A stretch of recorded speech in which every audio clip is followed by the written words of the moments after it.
Hello everyone, कैसे आप सभी। मैं विक्रम और आपके लिए लेके आया हूँ आज एक नया टॉपिक। और इस नए टॉपिक में हम डिस्कस करने वाले हैं ऊर्जा या एनर्जी को। तो आप मेरे साथ वीडियो में एंड तक बने रहिए, जिससे कि मैं आगामी एग्जाम्स में एनर्जी या ऊर्जा से संबंधित जितने भी प्रकार के क्वेश्चन बनते हैं या इम्पोर्टेंट हैं उन सभी को हम डिस्कस करने वाले हैं। तो मेरे साथ वीडियो में आप एंड तक एंजॉय करिएगा, जिससे कि आप ऊर्जा या एनर्जी से रिलेटिव सभी बातों को सीख सकेंगे।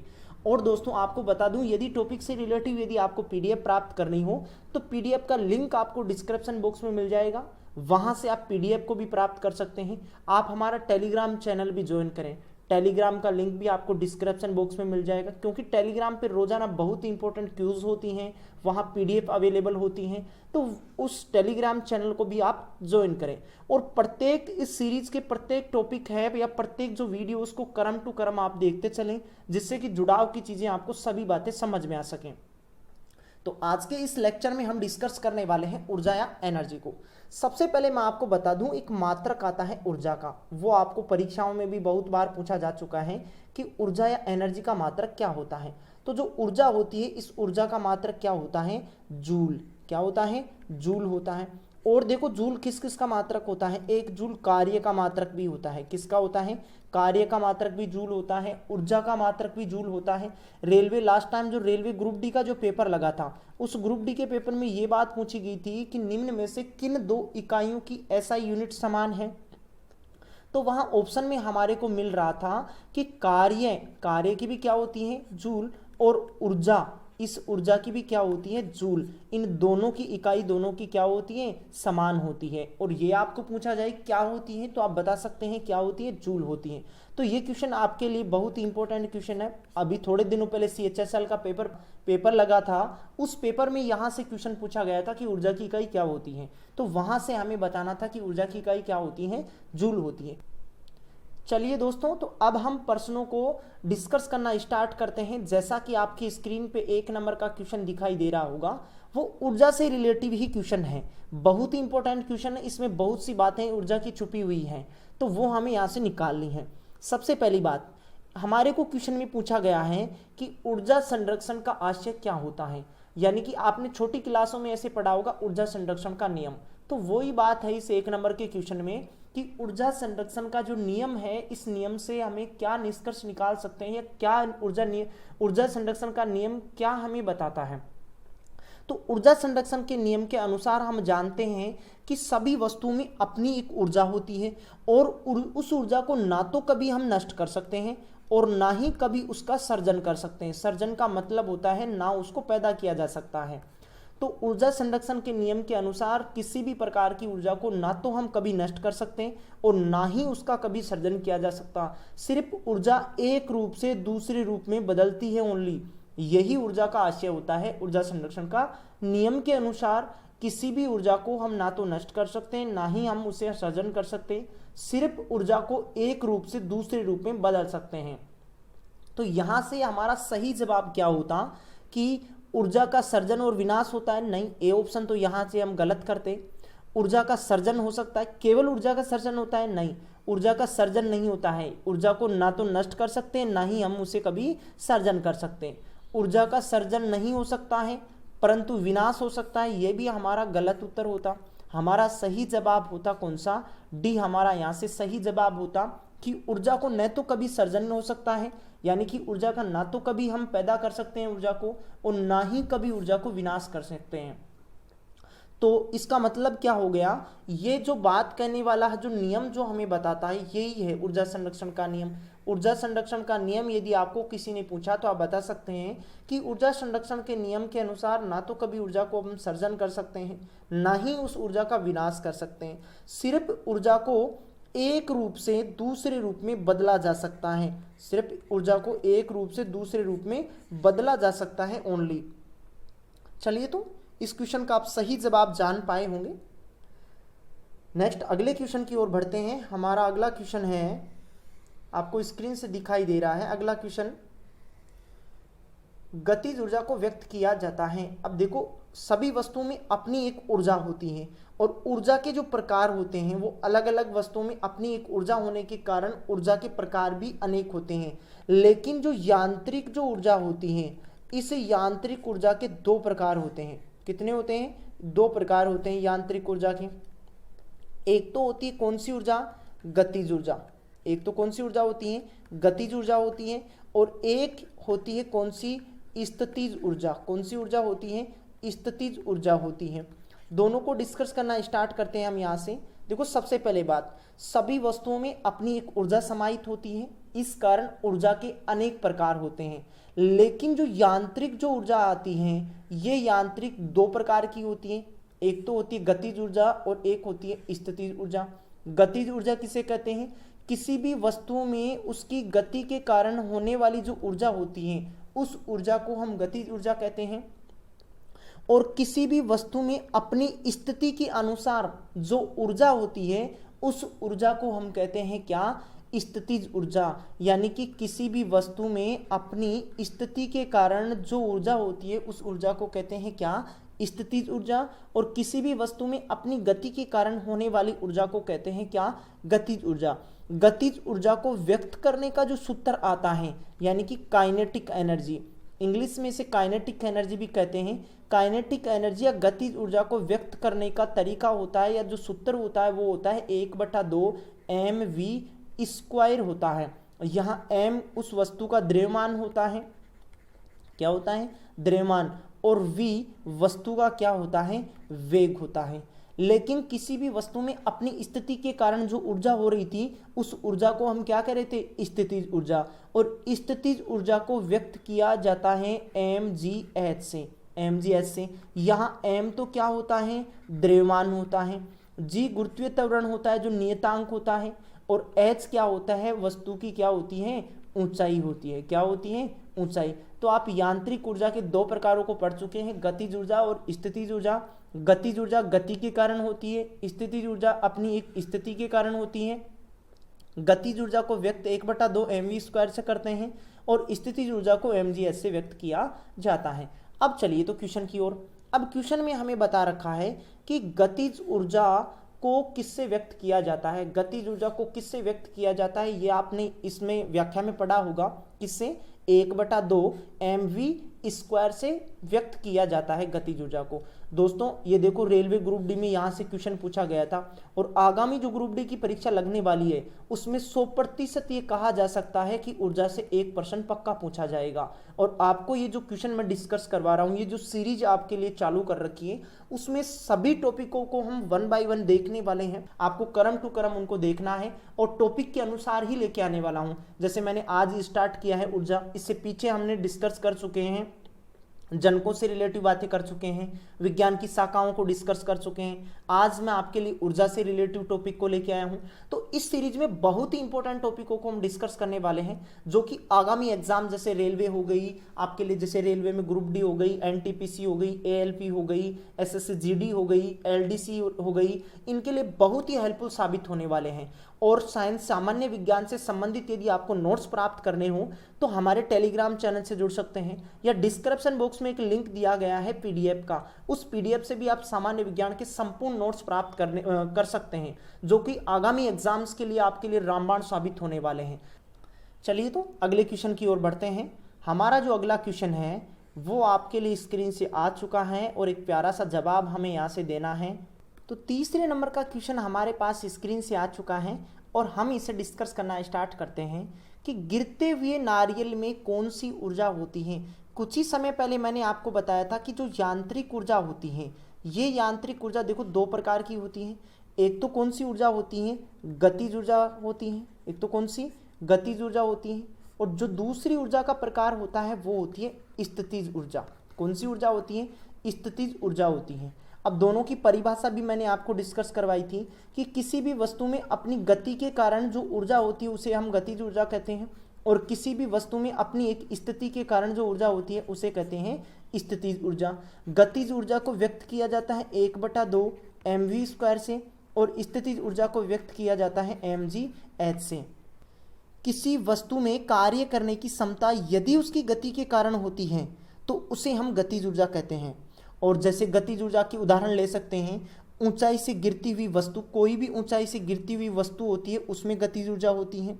बहता हुआ कोई पानी हो गया, बहता हुआ पानी, बहता हुआ पानी, कोई भी ऊंचाई से गिरती हुई वस्तु, बहता हुआ पानी हो गया, बहती हुई हवा हो गई, बहती हुई हवा, बहती हुई हवा, घूमता हुआ पहिया, घूमता हुआ पहिया, इन सभी में स्थितिज ऊर्जा पाई जाती है। तो देखो नारियल गिर रहा है कहाँ से, ऊपर से, तो मैंने आपको ऐसे कहा कि ऊपर से गिरती हुई कोई भी यदि वस्तु होती है तो उसमें हमेशा कौन सी ऊर्जा होती है, गतिज ऊर्जा होती है। कौन सी ऊर्जा होती है, गतिज ऊर्जा होती है। तो गिरते हुए नारियल में कौन सी ऊर्जा होती है, गतिज ऊर्जा होती है। यहाँ से आपका सही जवाब होता कौन सा, बी होता। बहता हुआ पानी आप याद रख सकते हैं, बहती हुई हवा आप पता रख सकते हैं, घूमता हुआ पहिया हो गया, उसको भी आप यहाँ से पता रख सकते हैं कि उसमें भी कौन सी ऊर्जा होती है, गतिज ऊर्जा होती है। अगले क्वेश्चन की ओर बढ़ते हैं। हमारा अगला क्वेश्चन आ चुका है स्क्रीन से।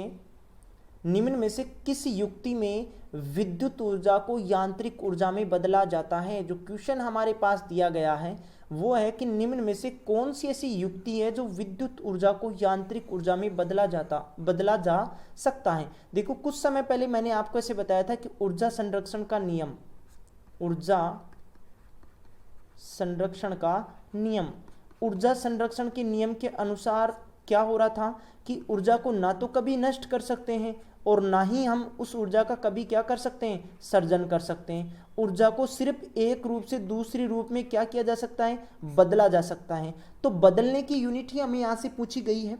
एलडीसी जो 2018 का पेपर लगा था उसमें यहाँ से एक क्वेश्चन पूछा गया था कि निम्नलिखित में से कौन सी ऐसी युक्ति होती है जो विद्युत ऊर्जा को यांत्रिक ऊर्जा में कन्वर्ट करती है। यानी कि विद्युत ऊर्जा को किस में कन्वर्ट करती हो, यांत्रिक ऊर्जा में कन्वर्ट करती हो। चलिए तो इसके ऑप्शन के अनुसार हम डिस्कस करते हैं। यहाँ जो विद्युत जनित्र होता है, यानी कि हम जनरेटर जिसे कह सकते हैं, ये जनरेटर तो क्या करता है, जनरेटर करता है यांत्रिक ऊर्जा को विद्युत ऊर्जा में बदलने का, यांत्रिक ऊर्जा को विद्युत ऊर्जा में बदलने का काम करता है विद्युत जनरेटर। और विद्युत जो मोटर होती है, ये विद्युत मोटर विद्युत ऊर्जा को यांत्रिक ऊर्जा में बदलती है, विद्युत ऊर्जा को यांत्रिक ऊर्जा में बदलती है, विद्युत ऊर्जा को यांत्रिक ऊर्जा में बदलती है। और जो बैटरी होती हैं, ये बैटरी रासायनिक ऊर्जा को विद्युत ऊर्जा में बदलती हैं। रासायनिक ऊर्जा को किस ऊर्जा में बदलती हैं, विद्युत ऊर्जा में बदलती हैं। तो आप यहाँ से क्या जान पाए हैं कि विद्युत जनित्र यांत्रिक ऊर्जा को विद्युत ऊर्जा में बदलता है, विद्युत मोटर विद्युत ऊर्जा को यांत्रिक ऊर्जा में बदलता है, और बैटरी जो होती है वो रासायनिक ऊर्जा को विद्युत ऊर्जा में कन्वर्ट करने के साधन होते हैं। तो यहाँ से हमें पूछा था कि विद्युत ऊर्जा को यांत्रिक ऊर्जा में कौन बदल रहा है, तो कौन बदल रहा है, विद्युत मोटर बदल रही है। तो यहाँ से हमारा सही जवाब होता कौन सा, बी हमारा सही जवाब होता। चलिए तो हंसते मुस्कुराते ही नेक्स्ट अगले क्वेश्चन की ओर बढ़ते हैं। हमारा जो अगला क्वेश्चन है वो है कि सूर्य की ऊर्जा का स्रोत क्या है। जो सूर्य से जो हमें ऊर्जा प्राप्त होती है, ये ऊर्जा किस रूप में प्राप्त होती है, यानी कि सूर्य में पैदा किस रूप में होती है ऊर्जा, वो हमें यहाँ से बताना था। सूर्य से जो हमें जो ऊर्जा प्राप्त होती है वो हमेशा नाभिकीय संलयन के प्रोसेस से प्राप्त होती है। यानी कि सूर्य में सर्वाधिक मात्रा में क्या पाया जाता है, हाइड्रोजन पाया जाता है। और सूर्य में ऊर्जा का स्रोत भी कौन होता है, हाइड्रोजन होता है। जब सूर्य में हाइड्रोजन मिलकर क्या बनते हैं, हीलियम बनते हैं। क्या बनता है, हीलियम बनता है। तब ऊर्जा हमें मिलती है। यानी कि क्या हो रहा है, संलयन का मतलब होता है जुड़ना। तो सूर्य से जो ऊर्जा प्राप्त होती है वो नाभिकीय संलयन के प्रोसेस से हमें प्राप्त होती है। तो यहाँ से हमारा सही जवाब होता ए होता। अगले क्वेश्चन की ओर बढ़ते हैं। हमारा अगला क्वेश्चन स्क्रीन पे आ चुका है। आप प्यारा सा जवाब भी इसका बता पा रहे होंगे कि एक गतिमान वस्तु में स्थितिज ऊर्जा को क्या कहा जाता है।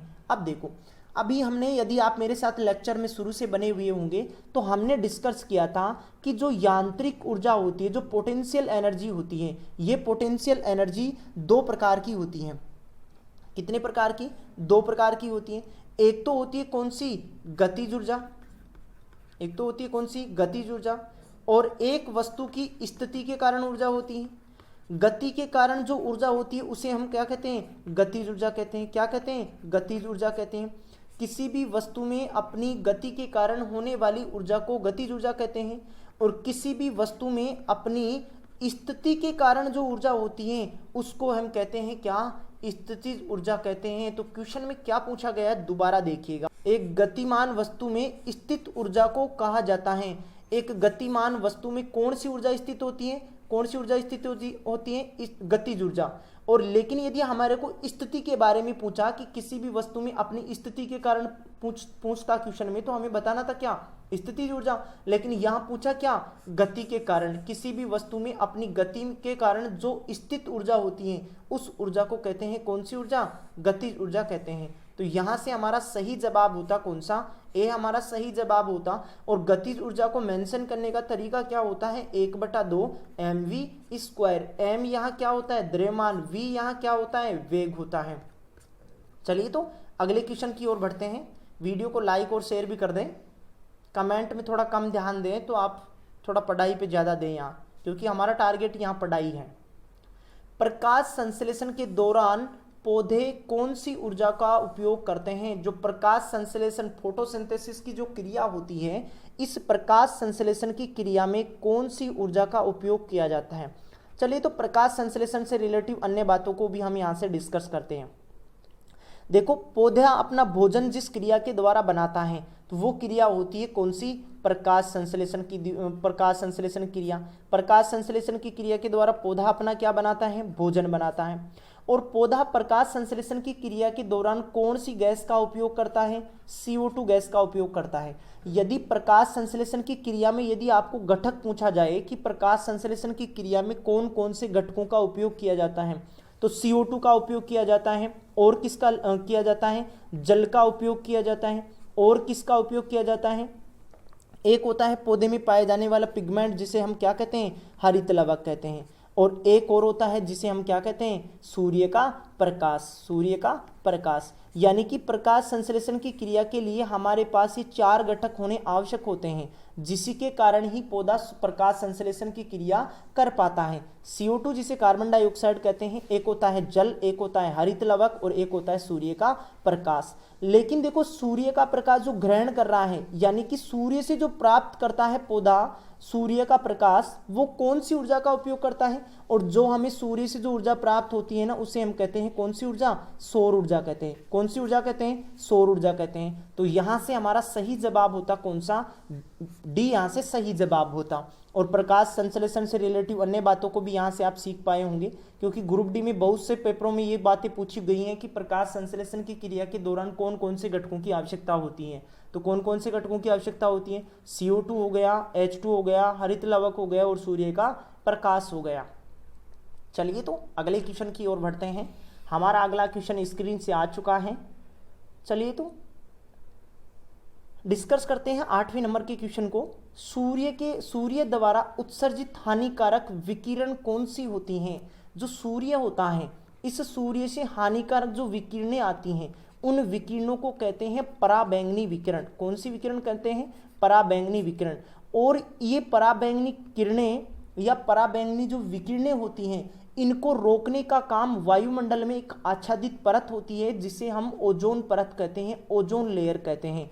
ये ओजोन परत 95 से 99% पराबैंगनी किरणों का अवशोषण करती है और पृथ्वी तक आने से उन्हें रोकती है। इस कारण इस ओजोन जो परत होती है, इस ओजोन परत को हम सुरक्षा कवच भी कहते हैं। क्या कहते हैं, सुरक्षा कवच भी कहते हैं।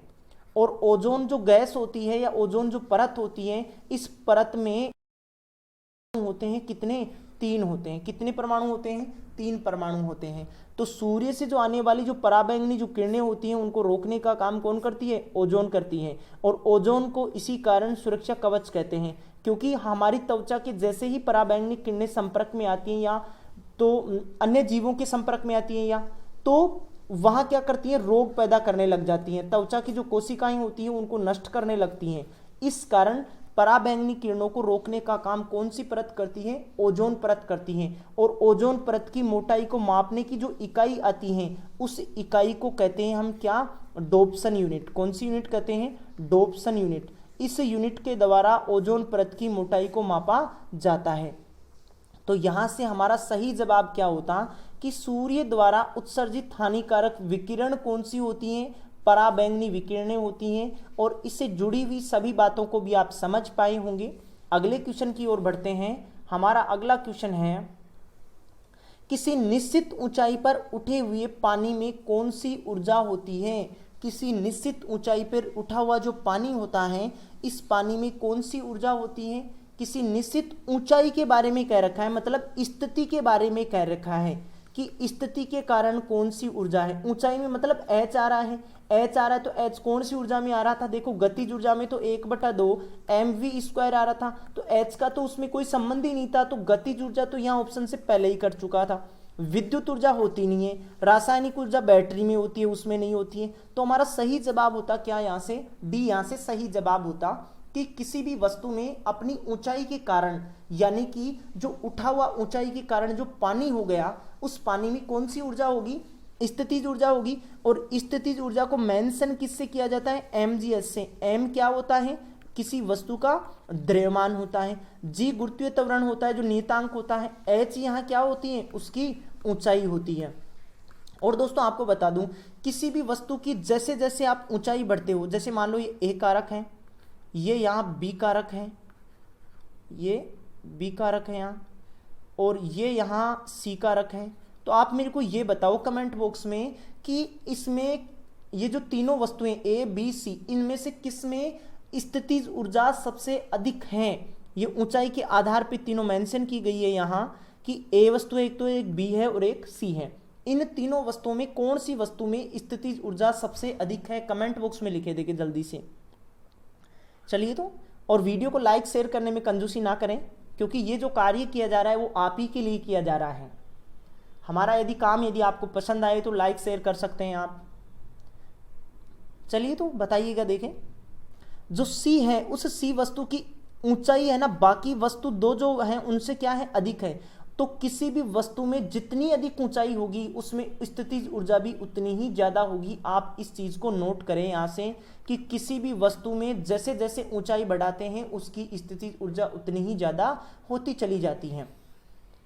अगला क्वेश्चन है हमारा कि जब वस्तु की गति दोगुनी हो जाती है, जब वस्तु की गति दोगुनी हो जाती है तो गतिज ऊर्जा खालिस्तान होगी। रेलवे की एग्जाम में जो ग्रुप डी लगी थी 2018 में, उसमें ये क्वेश्चन पूछा गया था, और ऐसे ही क्वेश्चन आपको दोबारा से परीक्षा में पूछे जाएंगे दोस्तों। तो देखो इस चीज को समझिएगा। आपको देखो गतिज ऊर्जा को मेंशन किया जाता है 1/2 mv²। क्वेश्चन वाला कह रखा है कि किसी वस्तु की वेग दुगना कर दें, वेग यदि दुगना कर दें तो उसकी गतिज ऊर्जा पे क्या प्रभाव पड़ेगा। जैसे मान लो पहले बढ़ाने से पहले वस्तु का द्रव्यमान 1 था और वेग भी कितना 1 था, तो उस वस्तु की गतिज ऊर्जा कितनी होगी? 1/2। m की जगह कितना रखना है? 1, और v की जगह भी कितना रखना है? 1। इन तीनों को हम गुणा करेंगे तो हमारे पास क्या आएगी? 1/2 आएगी।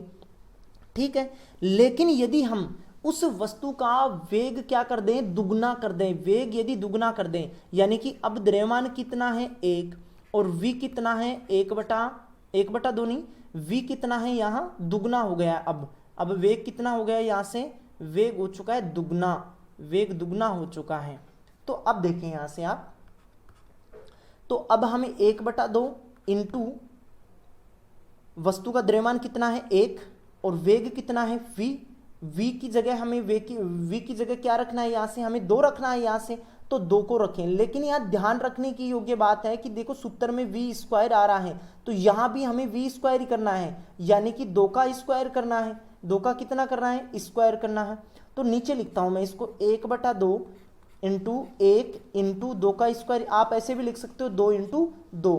तो ये यहाँ से कट गई, 2 से 2 कट गया। अब कितना आ गया? 2 आ गया। यहाँ से कितना आ गया? 2।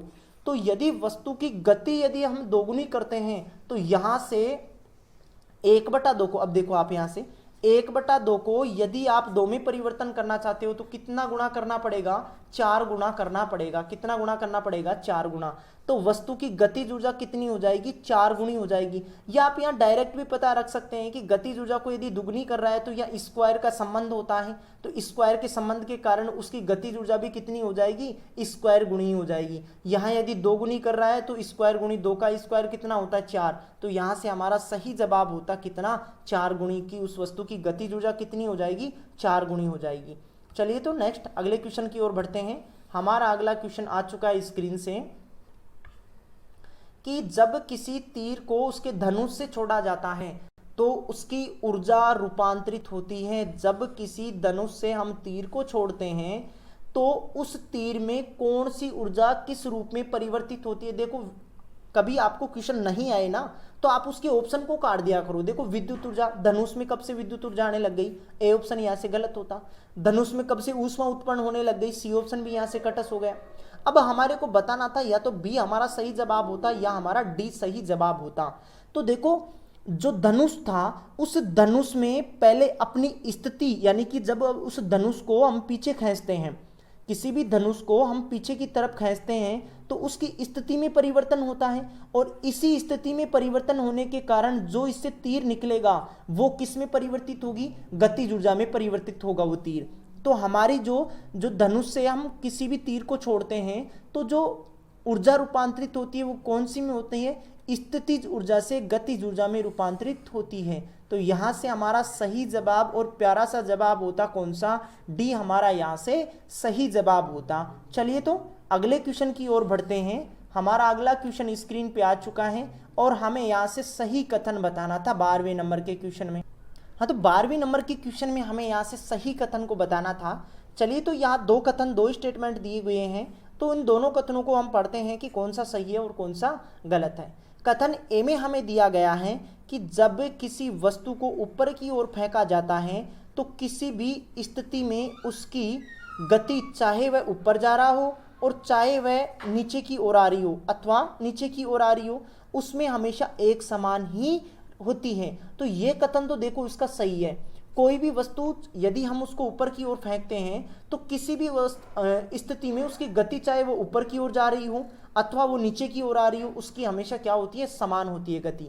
लेकिन बी कथन दिया हुआ है, बी कथन में दिया गया है कि किसी भी वस्तु का भार शून्य नहीं हो सकता। तो ये बात भी उसकी कथन, जो आपके पास कथन जो बी लिखा हुआ है वो भी यहाँ से सही लिखा गया है कि किसी भी वस्तु का भार कभी भी शून्य नहीं हो सकता। तो यहाँ से हमारा सही जवाब होता क्या, ए, कि डी होता कि ए और बी दोनों यहाँ से सही कथन लिखे हुए हैं कि जब किसी वस्तु को ऊपर की ओर फेंकते हैं, चाहे वह ऊपर की ओर जा रही हो चाहे वह नीचे की ओर आ रही हो, तो उसकी गति हमेशा समान रहती है और किसी भी वस्तु का भार कभी भी शून्य नहीं हो सकता। चलिए तो अगले क्वेश्चन की ओर बढ़ते हैं। हमारा अगला क्वेश्चन आ चुका है स्क्रीन से कि निम्नलिखित में से कौन सी ऊर्जा गतिज ऊर्जा है। जो हमारे को चार ऑप्शन दिए गए हैं उन चारों ऑप्शनों में से हमारे को बताना था कि कौन सी गतिज ऊर्जा का एक प्रकार होता है। ये रेलवे ग्रुप डी में पूछी गई बात है। तो दोबारा से ये ग्रुप डी के जो पेपर लगने वाले हैं उन पेपरों में से दोबारा से ये क्वेश्चन आपके पूछा जा सकता है। तो इंपॉर्टेंट क्वेश्चन है, तो आप यहाँ से सही से देखें। सही से क्या देखोगे, यदि आप मेरे साथ वीडियो में शुरू से बने हुए होंगे तो आप इस चीज को सीख पाए होंगे कि यांत्रिक ऊर्जा दो प्रकार की होती है। एक तो होती है कौन सी, गतिज ऊर्जा। और गतिज ऊर्जा किसे कहते हैं, किसी भी वस्तु में अपनी गति के कारण जो ऊर्जा होती है उस ऊर्जा को गतिज ऊर्जा कहते हैं। तो क्वेश्चन में हमारे को गतिज ऊर्जा के बारे में ही पूछा है। तो जो उदाहरण हमारे को दिए गए हैं उनमें यहाँ नोट करना था कि कौन सी वस्तु में गतिज ऊर्जा है। तो बंदूक से निकली हुई गोली सही है। बंदूक से निकली हुई गोली में कौन सी ऊर्जा होती है, गतिज ऊर्जा का ही प्रकार समाहित होता है। चलिए नेक्स्ट अगला दूसरा उदाहरण देखते हैं। तीव्र गति से कार्यरत एक रेलवे इंजन। तो रेलवे इंजन यदि गति कर रहा है तो उसमें कौन सी ऊर्जा है, गतिज ऊर्जा है। तो ये भी सही है, गतिज ऊर्जा का उदाहरण ये। और एक साधारण पेंडुलम की गति, जो पेंडुलम टिक टिक करता है दोनों तरफ चलता है, उसमें भी कौन सी ऊर्जा होती है, गतिज ऊर्जा का ही प्रकार समाहित होता है। तो 13वें नंबर का जो क्वेश्चन है उसका सही जवाब बता पाते हैं, डी यहाँ से सही जवाब होते हैं कि दिए हुए कथन जो हमारे पास सभी हैं उन सभी के सभी ऑप्शनों में गतिज ऊर्जा ही समाहित होती है। तो बंदूक से निकली हुई गोली में तीव्र गति करते हुए कार्यरत रेलवे का इंजन हो गया, और पेंडुलम जो हो गया उस पेंडुलम में भी कौन सी ऊर्जा होती है, गतिज ऊर्जा ही होती है। तो सही जवाब को आप बता पाए होंगे। अगले क्वेश्चन की ओर बढ़ते हैं। प्यारा सा क्वेश्चन आपके पास स्क्रीन से आ चुका है कि निम्न में से कौन ऊंचाई के साथ बढ़ता या घटता है। मेरे साथ आप लेक्चर में शुरू से बने हुए होंगे तो इस क्वेश्चन का उत्तर भी आप कमेंट बॉक्स में लिख पा रहे होंगे। अब देखो कई स्टूडेंट इसका उत्तर सही लिख पा रहे हैं क्योंकि वो मेरे साथ शुरू से एंड तक बने हुए रहेंगे। तो शुरू से यदि आप बने हुए होंगे तो आप इस चीज़ को समझ पाए होंगे कि किसी भी वस्तु की जो स्थितिज ऊर्जा होती है, इस स्थितिज ऊर्जा को लिखा जाता है किससे, mgs से लिखा जाता है। और h यहाँ किसको दिखाता है, ऊंचाई को दिखाता है। यदि हम किसी वस्तु की ऊंचाई बढ़ाते हैं तो उसकी स्थितिज ऊर्जा भी बढ़ती हुई चली जाती है, लेकिन यदि किसी वस्तु की ऊंचाई यदि हम कम करते हैं तो उसकी गतिज ऊर्जा कम होती हुई चली जाती है। तो ऊंचाई के साथ निम्न में से कौन बढ़ता या घटता है, कौन बढ़ता या घटता है, उसकी स्थितिज ऊर्जा घटती या बढ़ती है। तो यहाँ से हमारा सही जवाब होता कौन, बी होता। और जो स्थितिज ऊर्जा होती है, इस स्थितिज ऊर्जा को लिखा किससे जाता है, mgs से लिखा जाता है। m यहाँ द्रव्यमान होती है, h यहाँ ऊंचाई होता है, और जो g होता है उसका मान नियत रहता है यहाँ। चलिए तो अगले क्वेश्चन की ओर बढ़ते हैं। हमारा अगला क्वेश्चन आ चुका है स्क्रीन से कि सूर्य की ऊर्जा किस माध्यम से उत्पन्न होती है, कि सूर्य की जो ऊर्जा होती है वो किस माध्यम से उत्पन्न होती है। देखो परमाणु जो संलयन होता है, इस परमाणु संलयन के द्वारा ही सूर्य की जो ऊर्जा होती है वो ऊर्जा उत्पन्न होती है। क्योंकि संलयन के प्रोसेस में क्या होता है, सूर्य में हाइड्रोजन की मात्रा सर्वाधिक पाई जाती है, और ये हाइड्रोजन मिलकर किसका निर्माण करते हैं, हीलियम का निर्माण करते हैं। मिलकर, मैंने बोला तो मिलकर मतलब संलयन हो रहा है, तो हाइड्रोजन मिलकर जब हीलियम का निर्माण करते हैं तब सूर्य में ऊर्जा की उत्पत्ति होती है। तो हम क्या बता सकते हैं कि सूर्य में ऊर्जा की जो उत्पत्ति का जो कारण होता है वो क्या होता है, परमाणु संलयन या नाभिकीय संलयन हम बता सकते हैं। लेकिन जो पेड़ पौधे जो होते हैं, ये पेड़ पौधे सूर्य की जो ऊर्जा होती है इस ऊर्जा को कौन से रूप में ग्रहण करते हैं, सौर ऊर्जा के रूप में ग्रहण करते हैं। चलिए तो आप इसका सही जवाब बता पाए होंगे। अगले क्वेश्चन की ओर बढ़ते हैं। अगला क्वेश्चन आ चुका है, फोटोवोल्टिक सेल संबंधित होता है। फोटोवोल्टिक सेल किससे संबंधित होता है, देखो फिजिक्स में आप जब कभी पढ़ते हो फिजिक्स को, तो जब कहीं फोटोन शब्द आता है, एक आपके पास मैं इधर लिखता हूं फोटोन, जब कहीं आपके पास फोटोन शब्द आ जाए समझ लेना ये किससे संबंधित होगा, प्रकाश से। क्योंकि प्रकाश की जो सबसे छोटी जो इकाई होती है वो सबसे छोटी इकाई कौन सी होती है, फोटोन ही होती है। तो ये भी आप एग्जाम में बहुत बार पूछा जा चुका है कि प्रकाश की सबसे सूक्ष्म इकाई क्या होती है। तो प्रकाश की सबसे सूक्ष्म इकाई क्या होती है, फोटोन होती है। तो यहाँ से हमारा क्या, अब देखते हैं हम प्रश्न को कि प्रश्न हमें क्या पूछा हुआ है। फोटोवोल्टिक सेल यानी कि प्रकाश वोल्टिक सेल संबंधित है, किससे संबंधित है, सौर ऊर्जा से। क्योंकि सौर ऊर्जा में किसकी बात करते हैं हम, प्रकाश की। क्योंकि सूर्य के जो प्रकाश से जो ऊर्जा प्राप्त करते हैं जीव, वो किस रूप में प्राप्त करते हैं, सौर ऊर्जा के रूप में उत्पन्न होती है, या जीव उसे, जैसे कि आपके पास पेड़ पौधे जो होते हैं वो सौर ऊर्जा को ग्रहण करते हैं। तो फोटोवोल्टिक जो सेल होते हैं उनमें कौन सी ऊर्जा समाहित रहती है, सौर ऊर्जा समाहित रहती है। चलिए तो अगले क्वेश्चन की ओर बढ़ते हैं। हम। अगला क्वेश्चन स्क्रीन से आ चुका है। पहले तो दोस्तों आपको बता दूं कि टॉपिक से रिलेटिव आपको पीडीएफ प्राप्त करनी हो तो पीडीएफ के लिए लिंक आपको डिस्क्रिप्शन बॉक्स में मिल जाएगा, वहां से आप पीडीएफ को प्राप्त कर सकते हैं। या आप हमारे टेलीग्राम चैनल को भी ज्वाइन करें, वहां से भी आप पीडीएफ प्राप्त कर सकते हैं। और वीडियो को लाइक शेयर करने में अपनी कंजूसी ना दिखाएं आप। और वीडियो आपके लिए हेल्पफुल रहने वाले हैं। आगामी जो रेलवे की एग्जाम लगने वाली है, जीडी लगने वाली है, उसमें बहुत ही उपयोगी साबित होने वाले हैं। क्योंकि पीछे जो एग्जाम लग चुकी हैं या जो लग रही हैं, जैसे सीएचएल के पेपर लग रहे हैं, तो उनमें से आपको हुबहू क्वेश्चन देखने को मिलेंगे जो आप पीडीएफ प्राप्त करने वाले हैं। उस पीडीएफ में से हुबहू प्रश्न आ रहे हैं। बहुत सी गवर्नमेंट एग्जाम पीछे हो चुकी हैं जिनमें हुबहू यहाँ से क्वेश्चन पूछे गए हैं। तो एक बार आप भी इसको ट्राई करके देख सकते हैं। चलिए तो क्वेश्चन को पढ़ते हैं हम। सबसे पहले, खाद्य ऊर्जा को किससे मापा जाता है, जो हमारे भोजन के दौरान जो ऊर्जा मिलती है, खाद्य पदार्थों में जो ऊर्जा मिलती है उस ऊर्जा को किस में मापा जाता है, कैलोरी में मापा जाता है। किस में मापा जाता है, कैलोरी में मापा जाता है। किसी भी आप शॉप से यदि आप कहीं चॉकलेट खरीदते हो या आप क्या लेते हो, बिस्किट का पैकेट लेते हो, किसी का भी पैकेट लेते हो जिसे आप खाने के लिए उपयोग करते हो, उसके पीछे विभिन्न प्रकार की अक्षर लिखे रहते हैं। उनमें लिखी रहती है यहाँ कैलोरी, कि ये जो आप प्रोडक्ट ले रहे हो वो कितनी कैलोरी का है। तो जो खाद्य जो स्रोत होते हैं उनसे जो ऊर्जा मिलती है उसमें हम किस रूप में मापते हैं, कैलोरी के रूप में मापते हैं। तो यहाँ से हमारा सही जवाब होता कौन सा, सी हमारा सही जवाब होता। चलिए तो अगले क्वेश्चन की ओर बढ़ते हैं। हमारा अगला प्यारा सा क्वेश्चन स्क्रीन पे आ चुका है और हम इसका उत्तर बताने के लिए भी प्रिपेयर हो चुके हैं, क्योंकि हम रात को जाग रहे हैं तो बाकी दुनिया से बेहतर काम करने में लगे हुए हैं। तो आपका ध्यान इधर ही होना चाहिए। ऐसा उपकरण जो रासायनिक ऊर्जा को विद्युत ऊर्जा में परिवर्तित कर दे वह कहलाता है। ऐसे नीचे दिए गए जो ऑप्शन हैं, इन ऑप्शनों में एक ऐसी युक्ति है जो रासायनिक ऊर्जा को विद्युत ऊर्जा में कन्वर्ट कर रही है। देखो ऑप्शन के अनुसार यदि हम चलते तो जो मोटर होती है, ये मोटर तो क्या करती है, विद्युत ऊर्जा को किस में बदलती है, यांत्रिक ऊर्जा में बदलने का काम करती है। तो ये तो हमारा गलत होता है, लेकिन यहाँ से आप इस चीज को भी ध्यान में रखिए कि कई बार आपको परीक्षा में ये यहाँ से ये भी प्रश्न पूछा जा चुका है कि मोटर किस युक्ति को किस में बदलती है। मोटर बदलती है एक विद्युत ऊर्जा को किस में, यांत्रिक ऊर्जा में।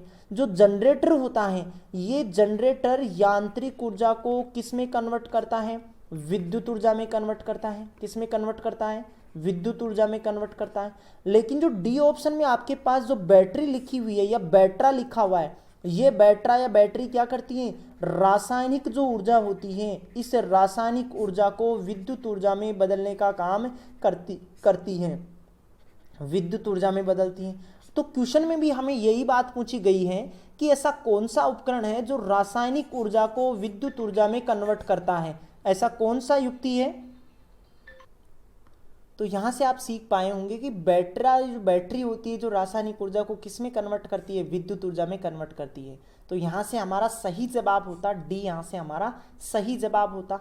चलिए तो अगले क्वेश्चन की ओर बढ़ते हैं। हमारा जो अगला क्वेश्चन आ चुका है स्क्रीन पे, उसे डिस्कस करना स्टार्ट करते हैं कि घड़ी के स्प्रिंग में भंडारित जो ऊर्जा होती है उसके बारे में हमें यहाँ से बताना था कि घड़ी के स्प्रिंग में जो ऊर्जा होती है वो कौन सी ऊर्जा होती है, वो कौन सी ऊर्जा होती है। जो देखो कई बार आपने ऐसे देखा होगा कि कई व्यक्ति अपनी जो घड़ी की जो स्प्रिंग होती है या घड़ी का जो आपके पास जो बाहर की तरफ निकला हुआ जो सिरा होता है उसको घुमाते रहते हैं, क्योंकि उसमें लगी रहती है एक स्प्रिंग, और स्प्रिंग में यदि आप ऊर्जा भंडारित करते हो तो वो लंबे समय तक चलती है। तो घड़ी के स्प्रिंग जो होती है, इस स्प्रिंग में कौन सी ऊर्जा होती है, वो स्थितिज ऊर्जा होती है। कौन सी ऊर्जा होती है, स्थितिज ऊर्जा होती है। तो यहाँ से आपका सही जवाब होता डी होता। लास्ट टाइम एक ग्रुप डी के पेपर में पूछा गया है, ग्रुप डी के पेपर में जो 2018 में लगे थे वहाँ ये क्वेश्चन पूछा गया था, इंपॉर्टेंट क्वेश्चन है। आगे से आपको इस बात का नॉलेज होना चाहिए कि घड़ी के स्प्रिंग में कौन सी ऊर्जा भंडारित रहती है। तो कौन सी ऊर्जा भंडारित रहती है, स्थितिज ऊर्जा भंडारित रहती है। चलिएगा अगले क्वेश्चन की ओर बढ़ते हैं। हमारा अगला क्वेश्चन स्क्रीन पे आ चुका है और क्वेश्चन है, निम्न में से कौन सा ऊर्जा का स्रोत है जो परंपरागत जीवाश्म ईंधन का एक विकल्प है। ये तो बिल्कुल सस्ता सा क्वेश्चन, आप देख के भी बता सकते थे कि जो प्राकृतिक जो गैस होती हैं, ये प्राकृतिक गैस जीवाश्म ईंधन का एक विकल्प है। तो यहां से हमारा सही जवाब होता क्या, बी, यहां से हमारा सही जवाब होता। अगले क्वेश्चन की ओर बढ़ते हैं। हमारा अगला क्वेश्चन है, रिचार्जेबल सेल में सेल के भीतर किस प्रकार की ऊर्जा भंडारित होती है। जो कई बार आपने देखे होंगे सेल अलग अलग प्रकार के होते हैं। कुछ सेल तो ऐसे होते हैं वो एक बार खराब होने के बाद हम उनको दोबारा काम में नहीं लेते हैं, लेकिन कई ऐसे होते हैं कि यदि वो डिस भी हो जाता है तो हम उसको पुनः चार्ज करके क्या काम में लेने लग जाते हैं। तो ऐसे जो रिचार्जेबल जो सेल होते हैं, उन सेलों में कौन सी ऊर्जा स्थित रहती है, कौन सी ऊर्जा भंडारित रहती है। तो रिचार्जेबल सेल में कौन सी ऊर्जा भंडारित रहती है, रासायनिक ऊर्जा भंडारित रहती है। तो यहां से हमारा सही जवाब होता क्या, सी होता। और जो रिचार्जेबल सेल होते हैं, इन सेलों को हम बैटरी कॉल कर सकते हैं कि रिचार्जेबल सेल क्या होता है, बैटरी होता है। तो यहां से हमारा सही जवाब होता क्या, सी, यहां से हमारा सही जवाब होता। चलिए तो अगले क्वेश्चन की ओर बढ़ते हैं। हमारा जो अगला क्वेश्चन आ चुका है स्क्रीन पे, क्या, एक फोटोवोल्टिक सेल वाला। तो चलिए तो पहले तो इसको पढ़ते हैं हम। पहले तो 22 नंबर के क्वेश्चन को पढ़ना हम स्टार्ट करते हैं कि एक फोटोवोल्टाइक सेल में निम्नलिखित में से किस प्रकार की ऊर्जा विद्युत ऊर्जा में परिवर्तित होती है। ये लास्ट ईयर जो दिल्ली पुलिस के पेपर लगे थे उन पेपरों में यहाँ से एक क्वेश्चन पूछा गया था कि ऐसा कौन सी ऊर्जा होती है जो फोटोवोल्टाइक सेल से विद्युत ऊर्जा में कन्वर्ट होती है। तो देखो कुछ सेल हमारे पास ऐसे आते हैं जिन्हें हम सूर्य के प्रकाश में चार्जेबल करते हैं, सूर्य के प्रकाश में उन्हें क्या करते हैं, चार्ज करते हैं, लेकिन वो जैसे डिस्ट्रॉय हो जाते हैं उन्हें हम फेंक देते हैं। तो वो जो सेल होते हैं वो सेल किस ऊर्जा पे आधारित होते हैं, प्रकाश ऊर्जा पे आधारित होते हैं। वो जो सेल होते हैं उनमें प्रकाश ऊर्जा भंडारित रहती है जो विद्युत ऊर्जा में परिवर्तित होती है। मैं आपको 21 नंबर का क्वेश्चन दोबारा से दिखाता हूं, क्योंकि 21 और 22 नंबर का क्वेश्चन कुछ अलग अलग हैं दोनों, लेकिन आपको संबंधित दिखाई दे रहे होंगे। 21 नंबर का प्रश्न था रिचार्जेबल सेल, जो चार्ज होता है, कुछ सेल ऐसे होते हैं उन्हें हम चार्ज करते हैं, तो उनमें तो रासायनिक ऊर्जा होती है, और जो आपके पास फोटोवोल्टाइक जो सेल होते हैं उनमें कौन सी ऊर्जा भंडार रहती है, प्रकाश ऊर्जा, और वो किस में कन्वर्ट होती है, विद्युत ऊर्जा में बदलती है। तो यहाँ से आप सही जवाब बता पाए होंगे। अगले क्वेश्चन की ओर बढ़ते हैं। हमारा अगला क्वेश्चन स्क्रीन पे आ चुका है कि प्रकाश विद्युत सेल बदलता है, प्रकाश जो विद्युत जो सेल होता है वो कौन सी ऊर्जा को किस ऊर्जा में कन्वर्ट करता है, वो हमें यहाँ से बताना था। सीपीओ की एग्जाम में यहाँ से एक क्वेश्चन पूछा गया था। तो प्रकाश विद्युत सेल किस में बदलता है, जो प्रकाश विद्युत जो सेल होता है वो प्रकाश ऊर्जा को किस में कन्वर्ट करता है, विद्युत ऊर्जा में कन्वर्ट करता है। तो ऑप्शन में देखना था हमारे पास प्रकाश ऊर्जा को विद्युत ऊर्जा में कन्वर्ट करना कहाँ लिखा हुआ है। तो यहां से इसके डी ऑप्शन में लिखी हुई है ये बात कि प्रकाश ऊर्जा को विद्युत ऊर्जा में बदलता है कौन सा, प्रकाश विद्युत सेल। यहां से तो हमारा सही जवाब और प्यारा सा जवाब होता डी होता। अगले क्वेश्चन की ओर बढ़ते हैं। हमारा अगला क्वेश्चन है डायनेमो। डायनेमो कौन सी ऊर्जा को किस ऊर्जा में कन्वर्ट करता है, ये हमें यहाँ से बताना था कि जो डायनेमो होता है ये डायनेमो कौन सी ऊर्जा को किस ऊर्जा में बदलता है। तो देखो बैटरी के बारे में हम पढ़ चुके हैं कि बैटरी जो होती है वो किसको, रासायनिक ऊर्जा को, रासायनिक ऊर्जा को किस ऊर्जा में बदलती है, रासायनिक ऊर्जा को विद्युत ऊर्जा में बदलती है, विद्युत ऊर्जा में बदलती है। और हम सेल के प्रकाश जो फोटोवोल्टिक जो सेल होते हैं, जो प्रकाश पे आधारित जो सेल होते हैं, वो सेल कौन सी ऊर्जा को, प्रकाश ऊर्जा को किस ऊर्जा में बदलते हैं, प्रकाश ऊर्जा को विद्युत ऊर्जा में बदलते हैं।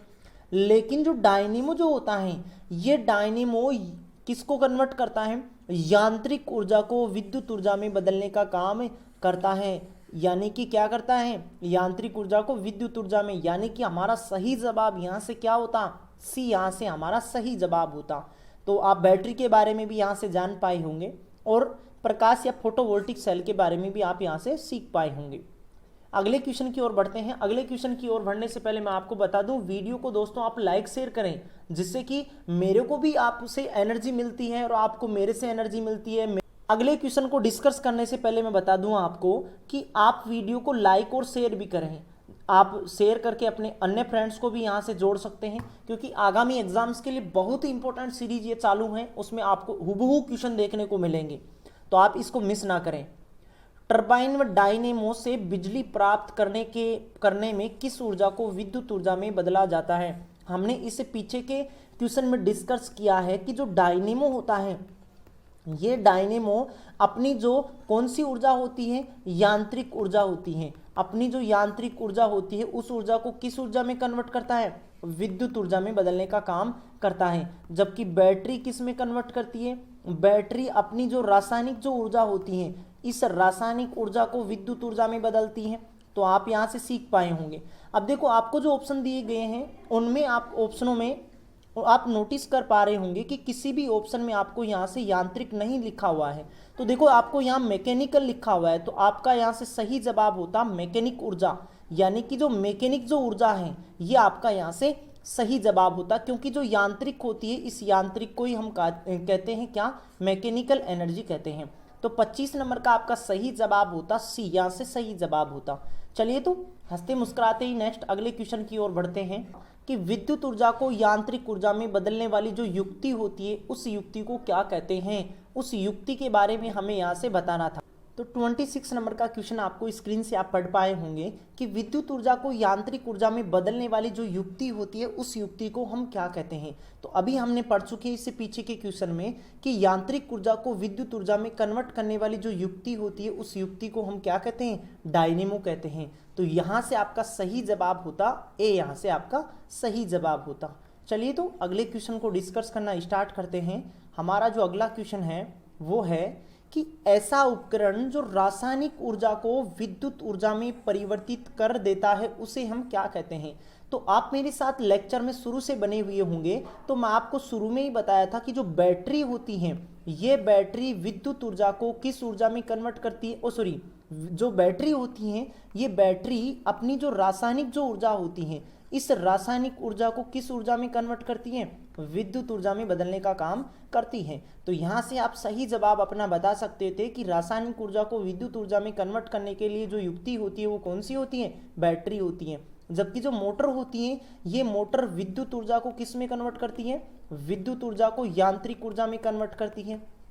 और जो जनरेटर होता है ये जनरेटर क्या करता है, यांत्रिक ऊर्जा को विद्युत ऊर्जा में कन्वर्ट करता है। तो आपका यहाँ से सही जवाब होता क्या, ए यहाँ से सही जवाब होता।